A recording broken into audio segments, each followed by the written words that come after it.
날이 새매 유대인들이 당을 지어 맹세하되 바울을 죽이기 전에는 먹지도 아니하고 마시지도 아니하겠다 하고 이같이 동맹한 자가 40여 명이더라. 대제사장들과 장로들에게 가서 말하되 우리가 바울을 죽이기 전에는 아무것도 먹지 않기로 굳게 맹세하였으니 이상은 하나님의 말씀입니다. 아멘. 오늘 이 본문의 말씀의 배경은 바울이 복음을 전하다가 예루살렘 감옥에 갇히게 됩니다. 그런데 거기서 변론을 막 하는데 40명이 날이 새면서 공모를 해요. 뭐라고 하냐면 바울을 죽이기 전까지는 우리가 먹지도 않겠다 하면서 금식을 선포합니다. 그런 이제 금식을 선포하면서 일이 이제 되는데, 나중에 이들이 공무한 사실을, 만약에 이제 바울을 이렇게 이동하게 되면 거기 숨었다가 바울의 그 죄수 이동하는 가운데 그를 죽이자, 이런 공모를 또 해요. 그것을 이 바울의 누이 조카가, 그러니까 바울의 조카가 가서 고소를 합니다. 이제 가서 이제 얘기를 하죠. 그 사실을 알았던 로마의 군대가 바울을 이제 호위를 해서 호송을 하는 장면이 오늘 23장의 내용인데요. 한번 보도록 하겠습니다. 23장에 그 몇 절이냐면 23절 보겠습니다.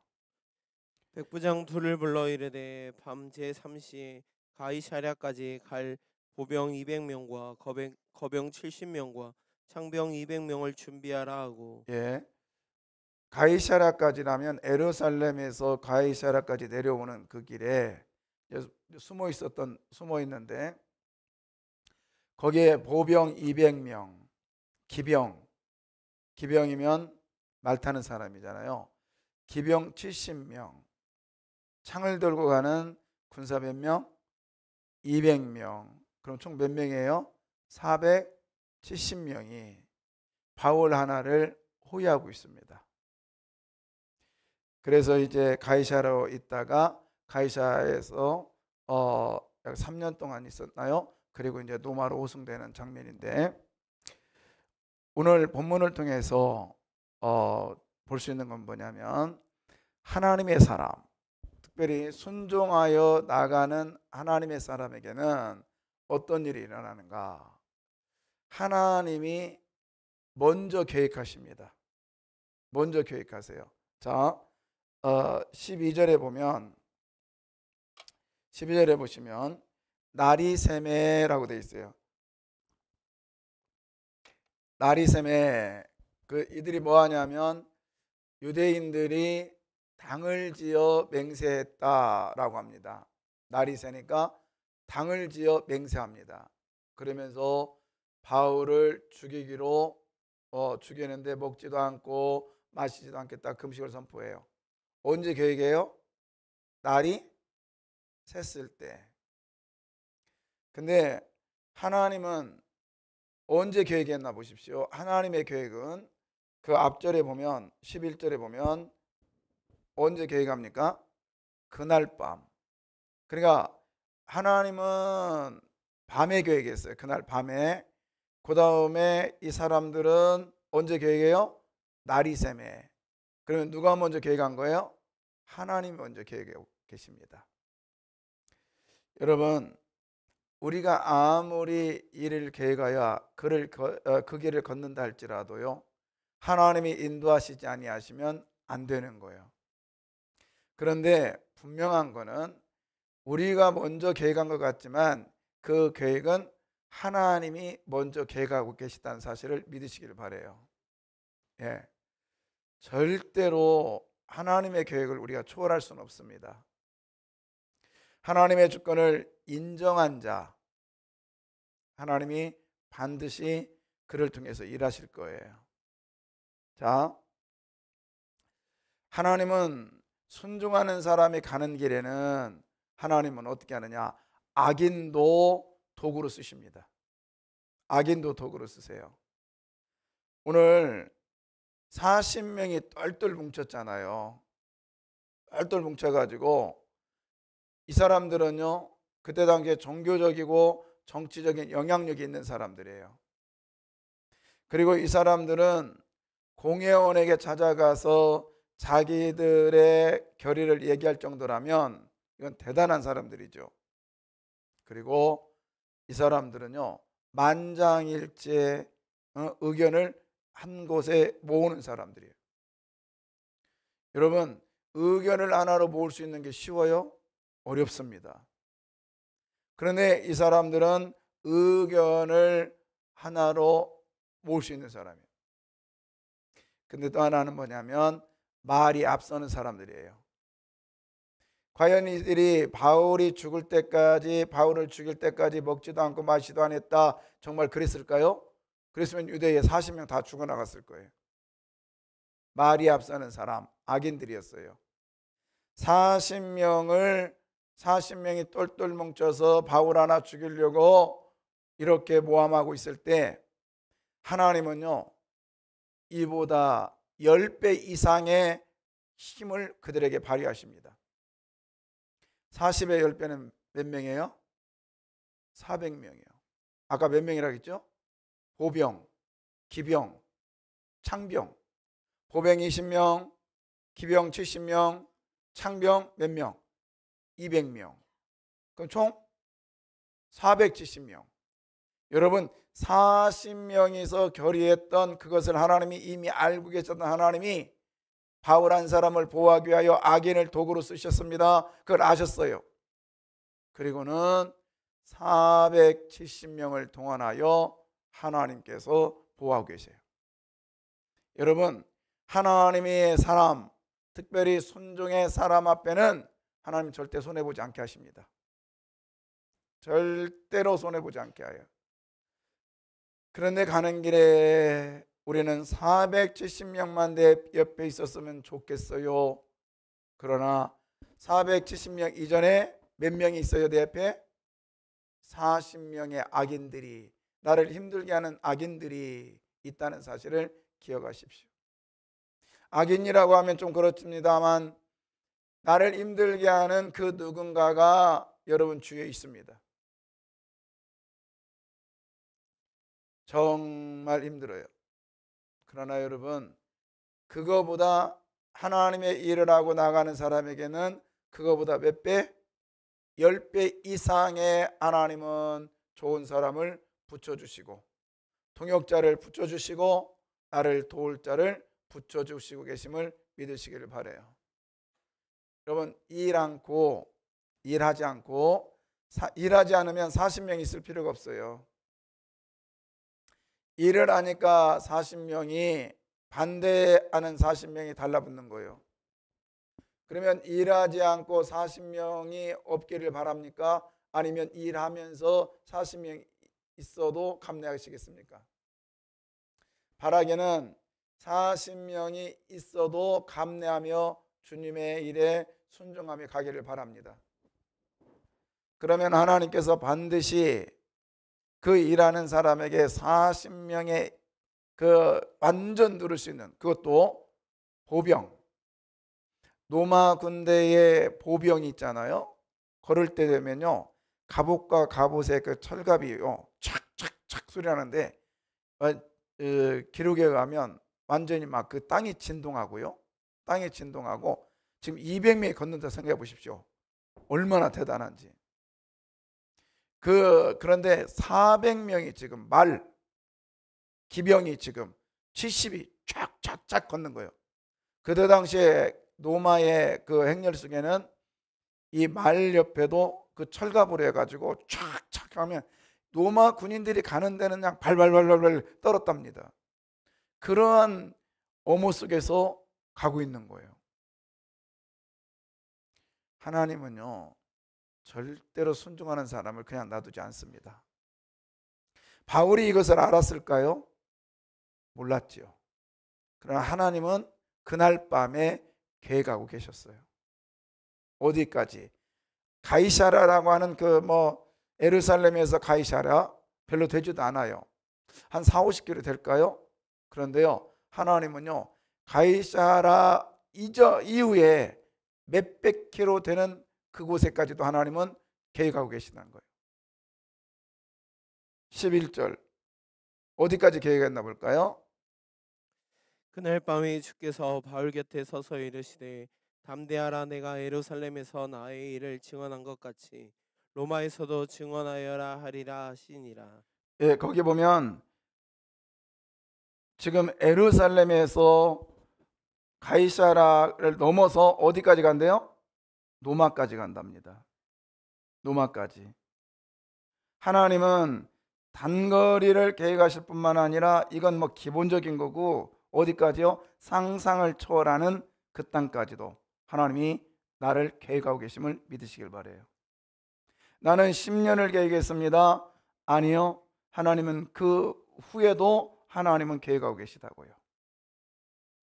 우리는요, 주식 하나 조금 오르고 내리는 것 때문에 감정이 막 어쩔 줄 모르잖아요. 하나님은 여러분의 그 모습을 다 알고 계시다고요.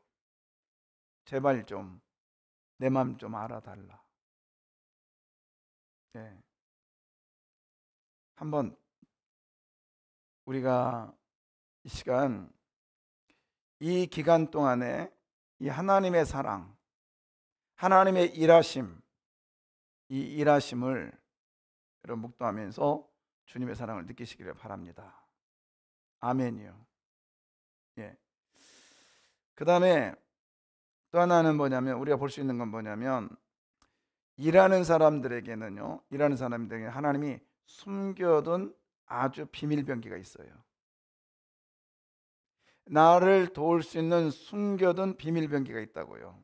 자, 오늘 16절.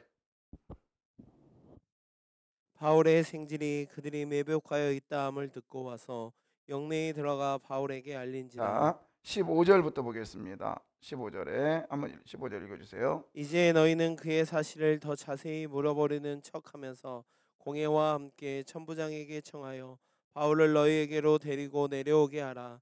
우리는 그가 가까이 오기 전에 죽이기로 준비하였노라 하더니. 아주 철저한 계획을 합니다. 천부장에게 말해서 살짝에서 데려오게 하면 우리가 숨었다가 촥 죽이겠다는 거예요. 그런데 그거를 하나님은요, 오늘 16절에 보면, 16절에 뭐라고 되냐면, 바울의 생질이, 그렇잖아요. 근데 그 앞에 단어가 하나 빠졌다겠죠. 그런데 자, 이들은 완전히 공모해서 준비하였노라 하더라. 준비 끝, 이들은. 그런데 오늘 16절에 그런데 바울의 생질이면 누구예요? 생질이 뭐예요? 조카잖아요, 조카. 그러니까 바울의 누나가 있었나 봐요. 누나나 형은 없는 건 확실하고, 조카가 와서, 그래서 이제 기록에 의하면 바울이 지금 길리기아라고 하는 그 지방에 있다가, 다소라는 도시에 있다가 예루살렘으로 유학 오잖아요. 근데 유학 와가지고 그냥 살아요? 집도 있어야 되고요, 먹고 살아야 될 거 아닙니까? 그때 바울은 누나 집에서 있었다, 이런 설이 있습니다. 그러니까 어딜 가나 바울은 친척들이 있었고, 그 다음에 바울을 돕는 동역자들이 있었어요. 근데 여기는 생각지도 않은 이름도 없는 누구? 생질, 조카가 이걸 다 폭로합니다. 사랑하는 성도 여러분, 나는 모르지만 그런데 나를 위한 참 동역자가 내 주변에 있음을 믿으십시오. 아멘. 저는 우리 성도들의 모습을 보면서 그러잖아요. 다 목사를 좋아할 수는 없어요. 그냥 악의 도구가 돼도 돼요. 그러나 여러분, 스스로, 제가 종종 말하잖아요, 스스로 가룟 유다처럼 그릇을 놨는데 손을 넣는 이러한 스스로의 사람이 스스로의 악을 범하는 일이 없기를 주 이름으로 부탁합니다. 정말 여러분 부탁해요. 이거를 제가 볼 때마다, 그 생각할 때마다 저는 그 아이가 생각나거든요. 여자아이였는데 집을 가출합니다. 그 계모와 그 다음에 아빠는 또 완전히 술독에 빠졌고 집에 못 살아요. 그래서 나왔는데 어디로 갔냐? 교회로 왔어요. 얘가 교회에서 이제 사는 거예요. 그냥 살아. 근데 본당에 있다가 본당에서 의자에서 자는데 이게 화장실 가기가 싫은 거야. 그러니까는 강대상 밑에 들어가 가지고 똥 싸고 이런 게 이제 장로님이 이거 도저히 안 되겠다. 얘를 어떻게 조치를 취해야 되겠다 해가지고 청년들이 식사하는데 얘를 데리고 옵니다. 그리고 의자 위에 올려놨어요. 책상 상위인가 올려놨어요. 제가 알기로는 그때 12살인가 10살인가 됐을 거예요.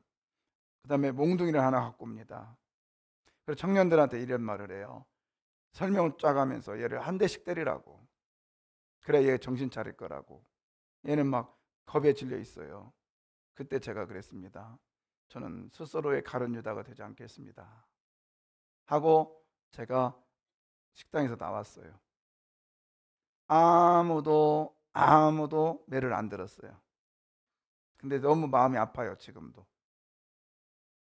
그리고 그 아이는 얼마 있다가 어디 저기로 시설로 이동이 됐어요. 그때 느꼈던 거예요. 내가 만약에 내 스스로의 정의를 외치고 내 스스로의 정의예요. 그러면서 그 아이를 때렸다면 나를 좋아했던 청년들도 그를 때렸을 거예요. 어떻게 됐을까요? 그 책임은 저한테 다 왔을 거예요. 근데 지금 생각해도 그 일은 잘했어요. 여러분, 비판하는 자리에 들 수 있으면 우리가 그 자리에서 나와야 됩니다.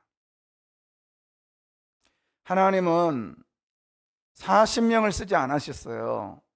의견이 통일된 40명을 사용하지 않고 한 명의 생지를 하나님은 사용하고 계십니다. 긍정적인 사람, 하나님 앞에 온전히 같이 주의 사역자를 돕는 이런 한 사람을 하나님이 쓰신다고요. 어제도 이름도 없는 어린아이를 쓰신 하나님, 오늘 바울의 생일도 이름을 기록하지 않고 있습니다. 그러나 하나님은 이를 통하여 하나님은 일을 하셨어요. 조금 더 알아서 좀 내렸으면 좋겠네.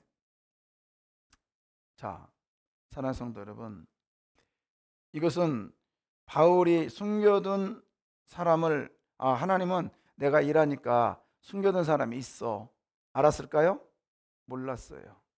몰랐다고요.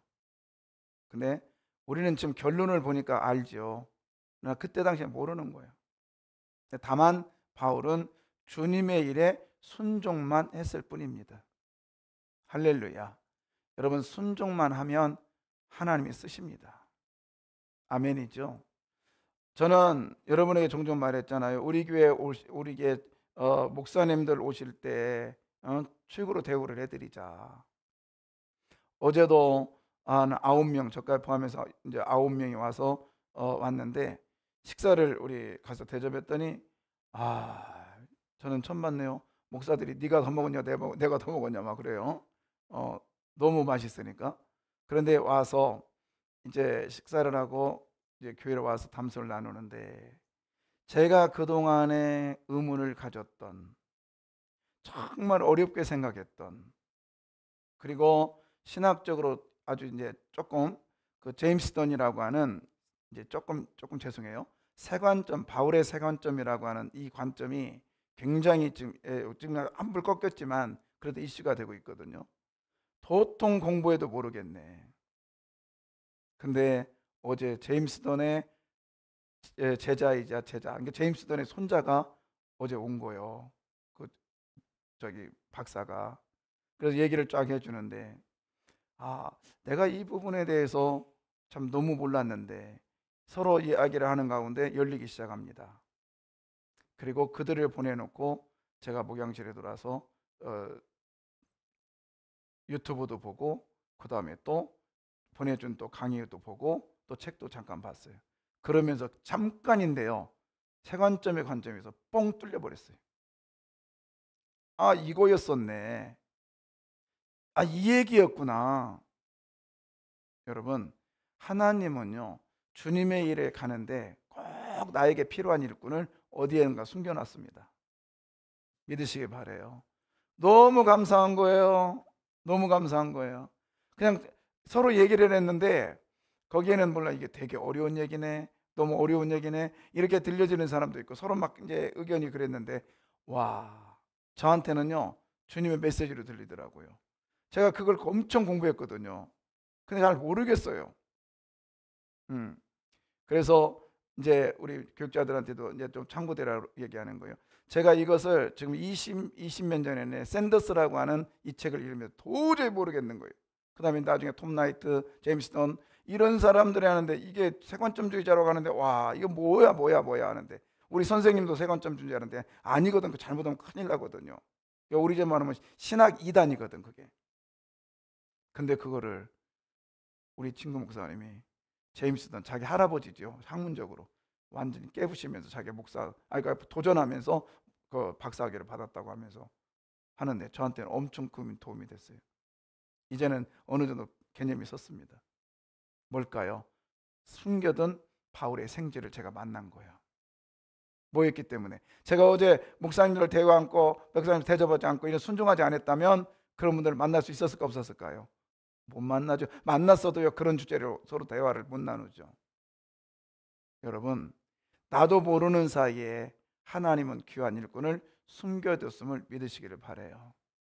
순종하실래요? 안 하실래요? 대답 안 하실래요? 귀 한번 만져봐. 이렇게 귀에 딱지가 붙었을 것 같아. 순종. 예, 우리 하나님의 일하심. 근데 절대로 주님 없으면 못 살아요. 주님 없이 살 수 있을까요? 절대로 못 삽니다. 여러분, 우리 이 찬양으로 영광 돌리겠습니다.